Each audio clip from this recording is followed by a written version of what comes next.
Wild parties, candy, haunted houses, and sexy costumes. Halloween feels like a very modern holiday, but our contemporary festivities stem from some very ancient roots. Scholars agree that many of Halloween's staple activities and icons began with the Celtic Samhain celebration. October 31st marked the day between the light half of the year and the dark half, when the Celts lit bonfires and made offerings to appease harvest spirits.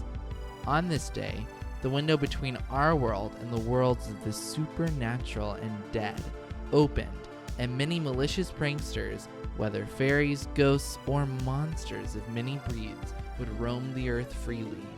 Traditions created to protect, fool, and honor the beings and hijinks of Samhain have inspired many of today's Halloween conventions. But don't forget one of the holiday's newer additions, the mischievous and adorable protector of spooky practices, Sam, the iconic horror hero from Michael Dougherty's cult classic, Trick or Treat. Hello, Sydney. Hi. Who is this? It's your killer host. My name is Parker, your resident horror fanatic. I'm Caroline, scaredy scream queen. I'm Ian, scary movie skeptic. And welcome to...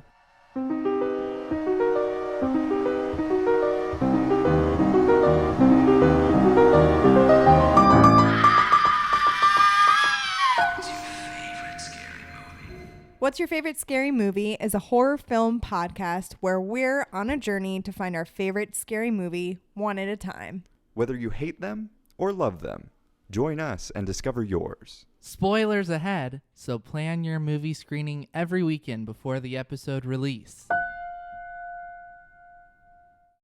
So here we are, part 1 of our spooky, ooky, kooky, and creepy Halloween 2-parter. You'll have to stay tuned to see what we're listening to or watching next week. But this week, we watched the 2007 sleeper hit Trick or Treat. Trick or Treat was written and directed by Michael Dougherty. Trick or Treat was his feature debut as a director. He had previously written on X-Men 2. Or maybe it's just called X2. He also wrote and directed Krampus from 2015. Oh my God. And Godzilla, King of Monsters from this year. I came in one time when you were watching Krampus and you were like, oh, I just started it. You have to sit down and watch it. And I was appalled. Oh my God. Did you get cramps? I didn't mean that. What would you know about cramps, Ian? You're not a woman. Damn. Yeah, Krampus, it's good. I wish it was better, but it's a fun one to watch every year. And then just quickly, in 2009, Michael Dougherty announced plans to create Trick or Treat 2, but nothing happened until 2013 when Legendary Pictures officially announced that it would be happening. And then nothing happened until 2017 when Dougherty said that he hoped after he finished working on Godzilla that he would be able to dive back into Trick or Treat 2 and make it his next project. But here we are still waiting. I guess Godzilla came out this year. So fingers crossed for next year. I think on IMDb it says 2020, but you can never trust those until they're done. In this movie, we have Dylan Baker, who plays Principal Wilkins. He has a very familiar face. He's been in a lot of things, but the standouts are Spider-Man 2 and 3 and The Cell from 2000. I feel like he's also been in a lot of like Disney TV shows, typically playing like the parent, Brian Cox plays the role of Mr. Krieg, also in a lot of things. Manhunter from 1986, The Ring from 2002, and The Autopsy of Jane Doe in 2016. Good movie. We also have Anna Paquin, who plays the role of Laurie. She was in the X-Men films, little tie there. True Blood, and a cameo in Scream 4 from 2011. I also want to note that this movie has a lot of recognizable faces in it. But to keep things short, I only wanted to list the ones that I thought were the most prominent in the film, the biggest characters with the biggest faces. It also has Leslie Bibb, Tamo Pinnickett, Rochelle Eitz, and Quinn Lord as Sam. I don't know if I said all of those names correctly. The Parker summary reads, an anthology of 5 creepy, macabre, and delightful Halloween tales woven together by appearances from the keeper of holiday traditions, Sam. Rotten Tomatoes critic score 84%, audience score 71%. The critics' consensus, quote, a deftly crafted tribute to Halloween legends. Trick or Treat hits all the genre marks with gusto and old-fashioned suspense. This is a film that you can add to your roster of every year Halloween movies that you'll watch and settle in for your spooky movie marathons when you want to get in the mood and the spirit for a little ghoulish fun. What'd you think? Did it make you feel Halloween-y? Yeah, for sure. Yeah. Definitely the most Halloween that I've gotten from any movie, other than Halloween Town, which, to be honest, I didn't like that much. Yeah, Ian, I think you're a big fan of Halloween Town, right? Yeah, it has a lot of kid memories. I had never watched it until last year, and it... Sorry, guys. But this one, I feel like, was giving me what Halloween Town gave to you guys when you were younger, but at an appropriate age for myself now. Yeah. And they, not similarly to Halloween Town, actually similarly to Halloween Town, they used a lot of costumes and things, but a few bad computer-generated animations in that movie. In this movie, I think part of it is the texture and the real, like, hands-on tangibility of some of the effects that they use. All of the gore and even, like, the wolves and everything look very like, ooh, I want to crawl into that. I think the biggest sin of this movie was the lower thirds that they decided to use for later or next day. Did you see, like, the blocks on the bottom right hand? Oh, It's why? Like, Why? lame. Because they it was set up like a comic book. Yeah, I didn't like that. Oh, I thought it was cute. It's How like very much interesting like would it have been Creepshow. if they didn't have those and you had to piece together the timeline? Yeah, I think it would be hard because the movie, you know, a lot of it's happening simultaneously. Afterwards, Caroline and I sat and she was like, so which one came first in this? And then we were just kind of like going through them and I was like, well, wait, this one happened the same time as this one. And this one happened at the same time as this one. This one started before this one and ended after this one. So really, I think you need some sort of marker to like ground yourself in time and in space. And for me, that was the wolves howling. Mm-hmm. Yeah, they have a few markers and a few characters wandering Uh-huh. through. The very opening couple, the like Scrooge bot woman who's just being a crank, and her boyfriend, husband, partner, whatever they are. They walk through a lot of these stories and kind of give us a sense of when things are happening based on their locations, which is interesting because they're like the smallest story.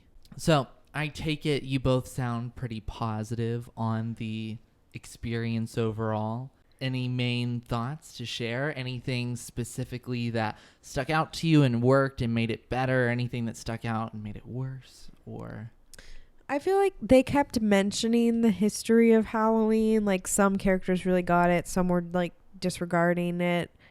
I just kind of wanted to know a little bit more about that background in order, because it seemed to be this like ominous thing of like, if you disregard these rules and ignore the history, then something bad will happen to you. And I was like, well, what are the, like, tell me the rules, you know? Yeah, and I think there aren't any hard and true ones. I've been doing a lot of research on the history of Halloween for this because Michael Dougherty made this movie as like a a tribute to the traditions of Halloween. And the main point of all that is that Sam is supposed to be, he wanted to make this figure icon for the holiday, similarly to Santa Claus for Christmas or the Easter Bunny for Easter, things like that. So he made this little trick-or-treater with the pumpkin head, spoiler, who tries to enforce the rules of Halloween, and he's the one who kind of weaves everyone's tales together. You know, we start with this very first couple, and the husband tells Emma, he says, like, don't blow out that jack-o'-lantern, it's tradition, you know. And then Sam sees him. We don't even see Sam in person until at the end watching them. We just see through his burlap mask. And he's like, oh, you're going to blow that out on my night? And then he goes and jumps out and kills her with that cute little lollipop. So, you know, Rhonda gives us a little bit of like a rundown of Samhain and the history of, you know, the ancient traditions of Halloween and a little spooky tale. But yeah, nobody gives us any specifics. I think that some of the stories are tied to like modern traditions and some of them are a little more big picture. I just felt like the whole movie, I was like, oh, like something's going to happen and like these storylines are going to merge. But it was like kind of nice. They were just their own thing. Yeah, I mean, it's really a collection of short stories. It's just that you have little tiny pieces that are hooking them all together. And then kind of the wrap up at the end where you see everybody kind of going home and ending their festivities. I enjoyed that because I feel like Halloween means a lot of different things to a lot of different people. Mm-hmm. It's true. I personally would love to go to this little town in Ohio. Yeah, dude, Ohio is raging. Yeah, raging. They got a sweet parade, but not too many people. That looked like a parade you could run around and have fun at. You know, we live in NYC. Yeah, that was the perfect type of crowded. Yeah, the Halloween parade when we go this year, it's going to be a lot to handle. So I liked the vibe there. And also, it wasn't just all party. There was some charm, too. It looked like you could either get, like, wasted or you could also sit by a fire with some like, hot chocolate. bring your kids, too. Like, yeah, but kids... But not mind the drunken people. So it's like a safe, healthy drinking environment. Yeah, I don't know if I'd call it a safe town. but a fun one, maybe. Let's start with old Principal Wilkins. Ugh. Principal Wilkins is my kind of principal. He sees a kid causing a ruckus, kills him. And then while he's trying to bury him in his backyard, interrupted by his neighbor, so he gets some good stomps in, he gets some good chopping, feeds his dog a finger, his neighbor's dog. And then his son has been yelling about carving this jack-o'-lantern. Help me with the eyes, he says. And we think he's going to go kill him because he's an annoying little bastard. And instead, not literal bastard, just, you know, I hate him. And then instead of murdering him, they have a severed head on the table to carve like a jack-o'-lantern. I gotta say, guys, this is why we have to pay our educators a little bit more because it drives them mad. Do you think that all the candy was poisoned? And that any kid that took the No, because he came back with new candy. With quote-unquote new and Yeah. purposefully gave him that piece. You hear these things about like people putting like razor blades in apples and what else do people do? I don't know, but my mom took that very seriously as a kid. It was like we couldn't touch anything until she looked at it all. And I was like, what are you talking about? Like, what are people going to do? Yeah, so Principal Wilkins... I think she was just like... Eat candy, go to sleep. Principal Wilkins, he's actually doing his job as an educator saying, hey, Charlie, you're supposed to check your candy before you eat it. And he learned his lesson. All right, here's my question. How many bodies were in that hole in the back? At least 2. Yeah, From I that think year, too. or do you think he does it every year? Well, one of them was alive. Yeah, I thought that was Billy. Or not Billy, Charlie. Charlie's head was in the basement, though, so it can't have been Charlie. There was someone else alive in his hole, if you know what I mean. Oh, yes, you're right. Because I did the arm that popped out. It looked like they were wearing a clown costume. Yeah. Well, I love this little skit because how many times have we seen something similar on like TV sitcoms and stuff where somebody's trying to sneak around and do something and they keep getting interrupted and they're trying to be sneaky. And it's funny this time that he's like murdering children while he's doing it. So I like the idea of like a demented principal whose job is to care for children and he's killing them. And plus, Nobody in American films will kill a kid, and I'm sick of them. So Principal Also, Wilkins, thumbs up from me. I thought he was trying to keep his kid Billy in the dark about it. And then that kid is just a freaking weirdo too. Well, weirdo 1 because he won't stop screaming out that fucking window.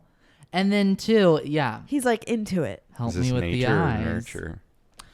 Well, do you think he killed his big wife? question. Because the wife Yes. was dead. Yeah. Maybe. I don't definitely know. think he Or killed do his you wife. think maybe his wife died and then he went off the rails? Well, that was what I was grappling with. No, I think I don't know. I think he killed the wife. I think there are many questions and no good answers. Excuse me. Speaking of autumnal colds, Yeah, I got the sniffles. And a nice jazz voice, if you know what I mean. Principal Wilkins also gives us some important information for the themes of the movie. He says 2 things that I wrote down when he's talking to Charlie at the beginning before he spews that beautiful, viscous vomit. My dad taught me tonight is about respecting the dead, because this is the one night that the dead and all sorts of other things roam free and pay us a visit. Sorry. All these traditions, jack-o'-lanterns, putting on costumes, handing out treats, they were started to protect us, but nowadays, no one really cares. I feel like the whole movie is a plea to be like, please bring Halloween back to the fun and like warmth and joy that it used to be, but nobody's respecting it. We got to get Sam in here to chop some heads off. So that's a big one about the beginning for me, is that Principal Wilkins, he's sick of people stomping all over Halloween. When those kids knock on his door and they're like, can we take a pumpkin for UNICEF? Which I was like, what? But he was just like, are you going to smash it? And they were like, no, of course not. So respect Halloween.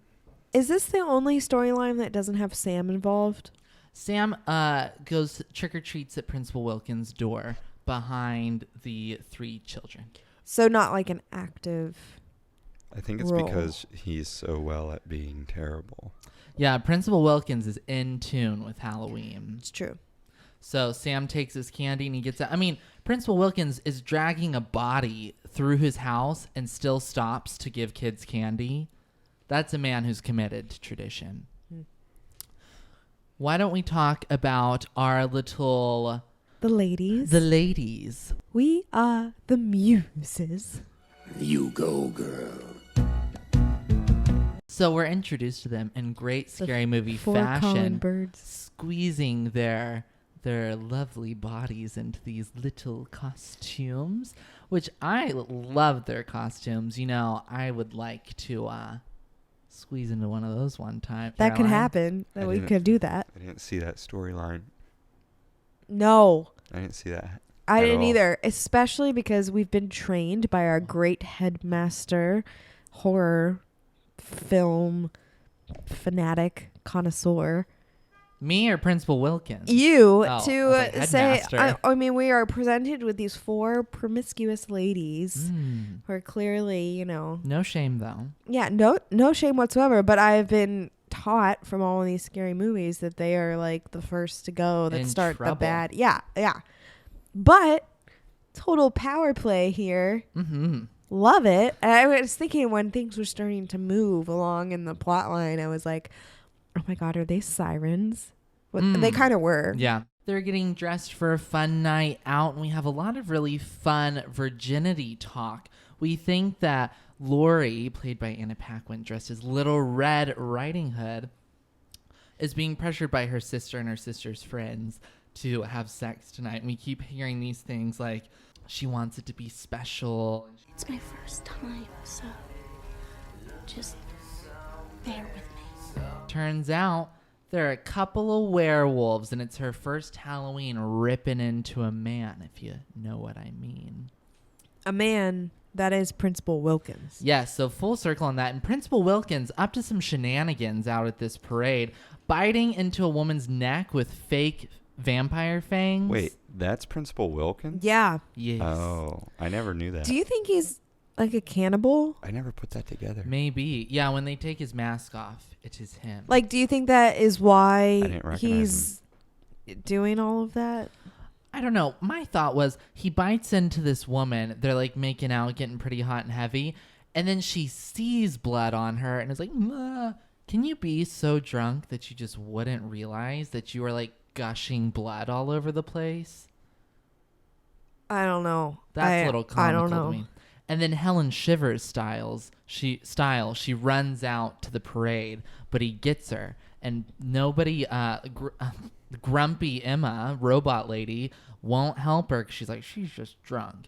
And then Principal Wilkins arranges her on the sidewalk. People think she's passed out. I think that's the scariest part about Halloween for me is like people don't know when you're kidding or not. Yeah. Like that scares me a little bit. Yeah, there's a new movie this year called Haunt, which I was a little critical of on our online review, but actually it's pretty good and I need to watch it again. But it's about some kids who go to a haunted house and they can't tell when things stop being a game. Yeah. Also, my birthday is the day after Halloween, and I told Parker this during the movie. But the reason that I was not born on Halloween is because my doctor is superstitious. And I'm very glad that my birthday is not on Halloween. I don't know, a fun, like, witchy Halloween birthday, that'd be pretty cool. I always did like pumpkin carvings as a kid for my birthday parties. And Ooh, fun. yeah, but Your birthday party sounds cool. yeah. What'd you think of the transformation scene, though? It was pretty intense. It got very sexy, and that Marilyn Manson, Sweet Dreams is playing, and then they start just ripping their skin off, like sexy at first, and then more violent. At first, it's like a little legging. Wait, it's a skin flap. I wasn't a huge fan of that. Oh, I loved it. Just the like method that they turned into a werewolf through, like. Peeling their skin off? Yeah, I don't know. It didn't work for me. Oh, I love that. And then they have those big wolves, and she says like, what big eyes you have. And then she and then the Little Red Riding Hood thing made sense. I loved that. Yeah, very cute, full circle. I also love this story because I have a quote from the special features. David J. Skall, author of Death Makes a Holiday, A Cultural History of Halloween, said, quote, Halloween is supposed to be our birthright to become whatever it is that is clawing to get out, whether it's our inner child, inner demon, or our alter ego. Halloween is the time for that. So I love this storyline because it's like Halloween is the day you can be who you really want to be. You don't have to hold back. You can wear something crazy or wild. You can go out and be a little sexy and horny if you want. You can just go out and have fun with your friends trick-or-treating. You can do anything. Halloween is a holiday for everyone. And Lori and her sister and her friends, that's what I like about this storyline, is they're like, we are these strong werewomen, and we are like ready to feast tonight. That's going to be us. Me, at least, on Halloween. Ian, what do you think about the were ladies? Did you like them? Were they sexy? No. He's lying. I can see the boner from here. He loves a little plain girl on Halloween. Plain? That's me. Don't sell yourself What? short. She said she's a plain girl. No, this year you're going to be a sexy. Well, we won't reveal. Sexy. We won't reveal. Oh, man. Wait to see what Caroline will be. So Can't wait to get my sexy. costume. It might be terrible. I don't know. No. All right, let's hop over to this group of shenanigan causing kids. We got a bunch of little shits, and they don't matter. Who matters is Rhonda, this cute, adorable girl who loves Halloween. She knows all the facts. She's carved all the pumpkins. She's dressed up as a witch, and these kids take her to a quarry to play a mean prank because a certain number of years earlier, some kids were murdered in a weird accident, air quotes, where a bus driver was paid to drive a bus of disturbed, that's how they're described in the movie, disturbed kids off of a cliff into a lake.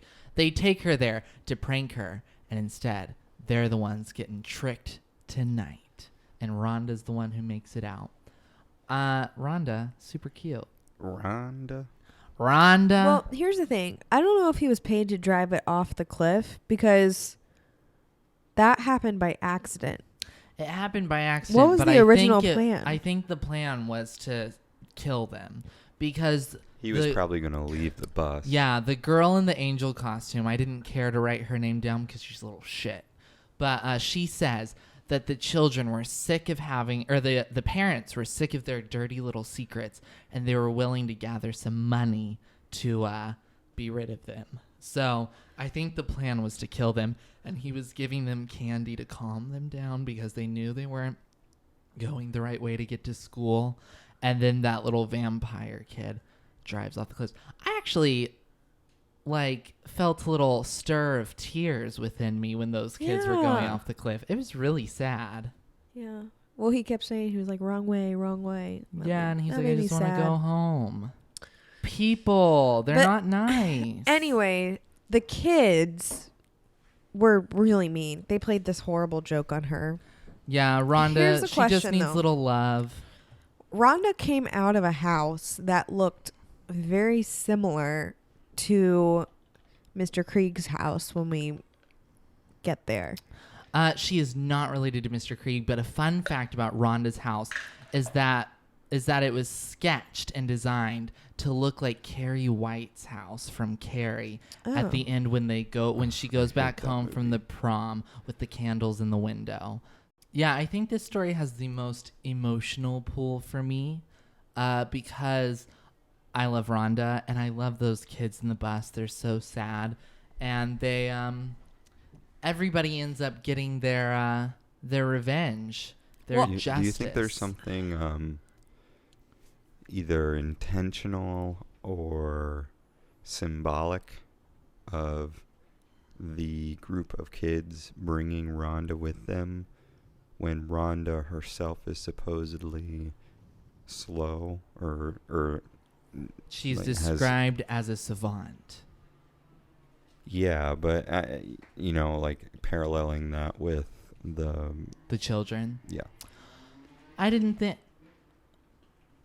hadn't thought about that before. I wonder. I mean, I just put it up to cruel children. Mm-hmm. It's an interesting idea, though.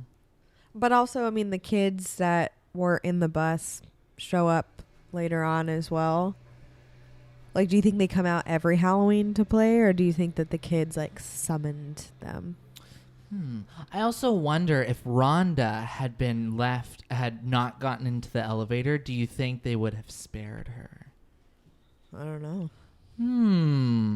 A lot of curious also, questions. Rhonda has a little nod at Sam after she gets out of the elevator. Mm-hmm. And they pass and go along their way. Well, Rhonda's pretty woke to Halloween, so maybe she knows who Sam is. Maybe. And Sam's just like, my fellow Halloween do-gooder, continue on your path of spreading. Kind of like Principal Wilkins. Yeah. Like Sam knows the good ones and the bad ones. Yeah, and maybe Sam was also kind of like, tricks have been tricked tonight. My will is being done. So Sam's just monitoring everything. Yeah, Sam's the enforcer of tradition. And then the last of the large storylines is Mr. Krieg, which I never really liked that you had him all kind of in one chunk. I like how everybody is kind of woven together, and Mr. Krieg is just saved to the end. That's a bit of a weird pacing thing to me, where it kind of feels like everybody's stories have come to an end, and then you just have one more. I like how everybody's are kind of puzzled together. But then Mr. Krieg's, it's my one complaint about this movie. I wish they had found a way to put him in. But his is also the most traditional horror, and so maybe it would be tough to keep the suspense and tension. So Mr. Krieg is not the bus driver. He is, in fact, the bus driver. Okay. Uh-huh. Which is revealed. You know, he has a spooky night with Sam because he will not give candy to the trick-or-treaters. And Sam comes in for his revenge on this denial of Halloween tradition and tortures him a bit. He gets some good stamps, cut Achilles, and only is he appeased, Sam that is, when he manages to get some candy off of old man Krieg. I also thought that Sam left Mr. Krieg because Sam knew what was coming for him. Maybe. Maybe he saw Rhonda and was like, you've started the process, and then got to Mr. Krieg and was like, the process that could be is true. coming. And maybe that answers a question from our last story. Maybe the kids have never been released before, and that's why they're just now coming for Mr. Krieg. I like to think of it a little more of like Sam was like, all right, I'm going in for the kill. And then he was like, candy bar for me? And then he's like, okay, I guess I can go. My spirit has been spread. Sam is just so fucking cute. He's got that sack on his head, and then he gets shot a few times, and he has pumpkin guts coming out of him and that big pumpkin head. I want to be his father. He's a child. All right. I'm not friends with children. If I were to have a child, it would be Sam, pumpkin boy. Close your ears, I hot believe dog. I can have 2 children. I'll adopt hot dog. Yeah, R.I.P. to Spike the dog. Dogs never get a good fate in here. But you lose one, you get another. Sam. Did you love Sam? Do you think he's cute? He's pretty cute. The little onesie was very adorable. Mm-hmm. And he moved. I was watching an interview with Michael Dougherty, and he was like, I was very adamant about having an actual child because children move like children, and it's hard to get adults to pretend to act like children. And I think you can really feel that he has a special way of moving. The only time they used it, they even had an 8-year-old stunt double who would do stunts for him. But the only time they had an adult was when Sam drops down from the ceiling in that gorgeous shot where he's trying. So Mr. Krieg, he's crawled through the glass. Ouch, painful. And then he's trying to open the door, and you see Sam crawling on the ceiling, and then he drops down on him, and there's the beautiful shot right before where it kind of like pans up to the ceiling. Love it. But that was an adult woman who is a stunt actress and gymnast who is 4'7". Wow. So that's the only time an adult was used, I'm pretty sure. But yeah, this was kind of their grand finale of stories. You know, Mr. Krieg in the kind of quote slasher character. And then we have just Henry and Emma left, which seem like a pretty. They seem like a pretty plain Jane couple, except for that kinky porn tape that he puts on. Except their house is decked out. Yeah. In Halloween decorations. She's like, God, I hate Halloween. And it's No. Then who decorated your house? She said they hate Halloween because her parents are coming the next morning, my birthday. I think she said she hates Halloween too. I think she hates cleaning up. She seems like a pretty big Grinch about Halloween. She's like Mr. Krieg too. But they go all out, so it's kind of I don't know. Who knows? Yeah, something that I really enjoy about this so this is actually the first scene of the movie when Henry and Emma are cleaning up their yard, or just Emma, because what else are women good for? But she's taking all of the sheets off of like the scarecrow ghosts and stuff. I think there's some fun inversions of expectation here, because every time she pulls one of those sheets off, the movie has kind of like are we gonna do it? Are we gonna do it? And she puts the sheets into the box, and sheet monster comes out and gets her, and then very violent, thrown out into the sidewalk, and then there's that big like slash and splatter into the sheets, and the kids see it. Yeah, I love that. Yeah. And then that kind of calls back to the animated short that Michael Dougherty made in his NYU studies, which was called Season's Greetings, and that was his first kind of inkling idea of who Sam was. And in the short, Sam's trick-or-treating and a man attacks him, and then you see Sam pulling his trick-or-treat bag with a big man inside. And so that kind of reminded me of this, as he kills Emma, and then she's kind of pulled back with the sheet, almost like Sam's trick-or-treat bag. Ian needs to be Sam for Halloween. Oh, I cute. do not want to be Sam for Halloween. Oh my God, you have a red onesie and everything. And we could tie a sack over your head and not look at you all night. Oh, it would be so cute. No, thank you. They actually have a lot of Sam stuff at Spirit Halloween right now. I believe it. So you could get a good mask probably from there. Anyway, Emma dies. Death by lollipop. That's how I want to go. But I loved, and Parker pointed it out the first time, but they showed it twice, the hand hanging from a tree with a ring on it. Yeah, they have some fake limbs hanging from the branches. It's those kind of details that bring me joy. Where he's like, oh, she didn't get around to taking the fake limbs down. But it's her limb. Those are not fake. Out of these 5 main stories, what would you say is your favorite? Which one jumped out at you and really snagged your attention? I loved the kids. Yeah. I feel like that could have been a whole movie if they really dragged it out. Mm-hmm. They could have gone into a lot more backstory and all of that, and could have been a full movie. Yeah, Ian? I'd have to agree. I think the kids is probably my favorite storyline. See, I could pull a cheap move and say I love them all, but I'm not going to. I love Mr. Krieg because I love Sam, but no, I love the ladies and their sexy Halloween costumes. I think they look so pretty and fun. And then, yeah, that transformation scene gives me shivers, and Helen shivers.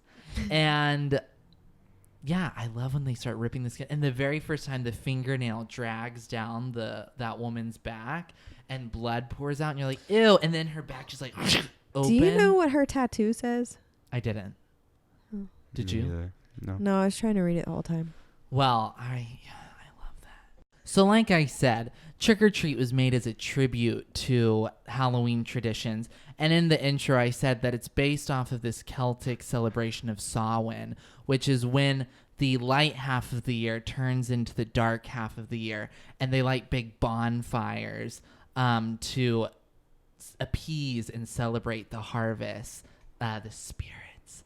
And a big thing was that the barrier between our world and the supernatural world and the world of the dead is thinnest on that day. So they would dress up as monsters to blend in with all of the spirits that would be coming over from the other world so that they wouldn't be kidnapped or taken or tricked by these spirits.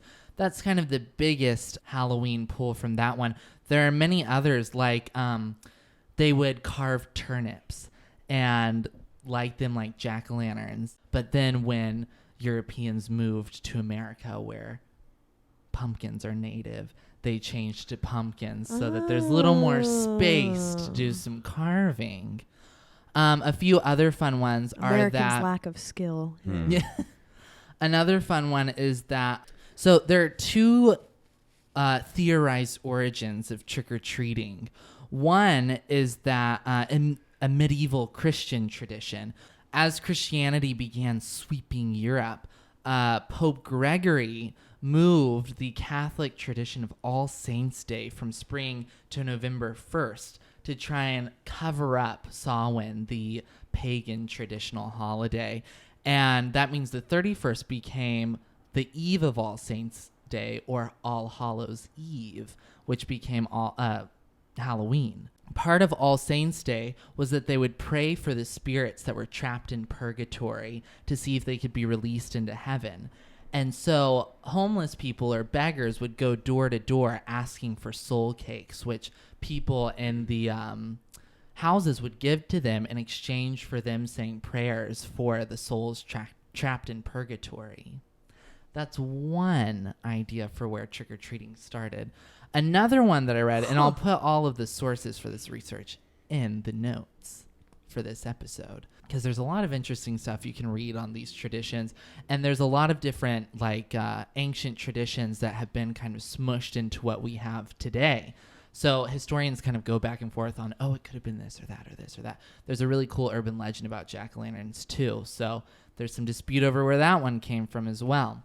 But another one was that in the 1930s, a lot of people started moving from rural areas to big cities, and there were a lot of troublemaking children who were used to having free run of the farms in the countryside.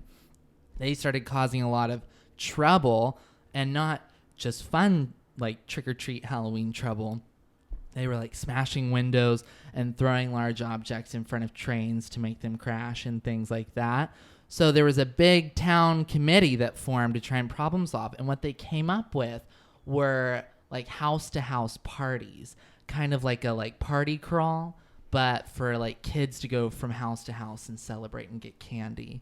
And that's another source of trick-or-treating. But that's 1930, so that's much more recent. My last fun fact is that the Celtic holiday Samhain is spelled Samhain, and that's where Michael Dougherty got the name Sam, was from the spelling of Samhain, and he made Sam kind of the king of Halloween, and I love him. I want that trick or treat too. I want it. Any final thoughts? I've really been yapping on this one, but any final thoughts on trick or treat? Are you going to add it to your yearly rotation? I would watch it again. Yeah, it's fun. Yeah, for sure. In between my gulag. If you don't know, the gulag is on Shudder, and it's basically not sponsored. Yeah. Someone give us some money, please. It's kind of the equivalent of like having a video of a fireplace going during like the holidays and winter months. But it's basically a jack-o'-lantern that sits there and flickers. And then every once in a while, like, there will be lightning or thunder in the background. And a big scream. Yeah, like a big scream in the background, or like a little skull next to it, like chatters. At one point, like a little village of people got out of the pumpkin and ran around it. Yeah, me and Caroline were just sitting there, like, having a nice evening chat with the gulag. And then, like, and we kept jumping because these big noises would happen. Yeah, every 5 minutes was like something would happen, and then we would look up and we're like, what the hell is that? Oh, it's pretty glorious. fun. It's pretty fun. Will you trick or treat this year? I will. So, a very large entry into our roster of murders for this movie. Which one would you say could be your most memorable? I would have to say the kid eating the candy and then vomiting. Ugh. And then getting his head carved. Man, there were some It's a classic. gags in that vomit. The noise particularly was. If I think of a murder on Trick or Treat, it's got to be from the candy. Mhm. So, Carol. I think Principal Wilkins just like getting destroyed by our lady Lori. werewolves. Mm-hmm. That scene, the fear in his eyes after he had murdered several kids, possibly his wife. I don't really know. That was pretty good. Mm-hmm. I'm tempted to say Mr. Krieg because I like the comic book effect when the zombie children show up at his house to rip him apart, and then it turns back into the comic books for the credits. But I'm going to go with Emma. Very first kill. Her being thrown out into the sidewalk and then Sam slashing her underneath the sheets. I Death love by it. Lollipop. It is, yeah, I think that's a very visceral kill, too. That's maybe one of the more violent ones, and I enjoy that. What from Trick or Treat might haunt your dreams tonight?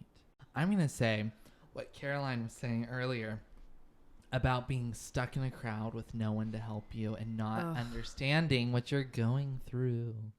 I think Emma on the stake with the lollipop in her mouth was pretty scary sight. I don't know, something about that like crushed bus at the bottom of the quarry with those kids in there. Drowning. Multiple times I have thought, like, if this happens, how will I get out of a sinking car? It's tough, as Odds I are understand you it. won't. Yeah. Maybe a good You have like 5 seconds to act, and that's it. maybe a good honorable mention for me would be kind of similar to The Strangers, where Mr. Krieg is walking around and Sam's just like, I don't know, scuttering on the ceiling or under the bed, and he's like, where are you? But he doesn't know. I like that. And then finally, would you give Trick or Treat a smash or a slash? Hard smash. Hard smash. Ooh, me too. The hardest smash yet. So I guess that leads us to pondering, wondering, but not for long, answers. What's your favorite scary movie? This is hard because I don't know if I want to rate Trick or Treat first because it's like seasonal and I'm really feeling it. But like, no, I'm going to go with it. I'm going to hard smash Trick or Treat. It's my favorite. I'd have to agree. Trick or Treat has become the front runner for season 2. And I'm going to also up it to Trick or Treat. I adore this. I think it's super fun. And even more festive, maybe, perhaps, than our next movie. But I thought Halloween is a sacred day. And so next week, we will be watching the 2018 reboot, or direct sequel to the original, Halloween. So join us then as we watch Halloween. Until next time, when we do that, you can leave us a rating and a review on Apple Podcasts. That'd be super helpful, and you might get a shout out on the next episode. Carol? All right, this one comes from Charlie August, Shout out, Charlie. who said horror content that fills the void. Oh my God. Sexy. Charlie says, I love you guys. You are so fun to listen to, and each of you brings such a different perspective on the films, which is interesting to hear. You debate and offer your own insight. So much great horror content for me to listen to while I'm sewing at work and have no coworkers who love horror to talk to. Oh, that's so nice. We Charlie, here for you. You fill my void, if you know what I mean. All right. I'm going to let you have your own room. Thank you. So if you want to hear similar talk about you, leave us a review on Apple. Unsolicited Podcast. sexual innuendos. Yeah. Oh, solicit us. Until then, my name is Parker Heron. You can find me on Instagram, Twitter, and Letterboxd at Parker Del Rey. My name is Caroline, and you can find me on Instagram at Carol Manifesto. And my name's Ian Hoyt. You can find me on YouTube by searching Ian Hoyt. You can also find the whole Scary Movie Pod crew on Instagram, Twitter, and Facebook at Scary Movie Pod, and YouTube as well. We just started posting our podcast there if you'd rather listen on YouTube. Visit our website for all of our latest reviews on horror new releases. Some exciting stuff coming up soon, including coverage of the Brooklyn Horror Film Festival. Look us up there if you dare. And as always, we would love to hear your thoughts, comments, and feedback if you want to email us at scarymoviepod@gmail.com. Oh!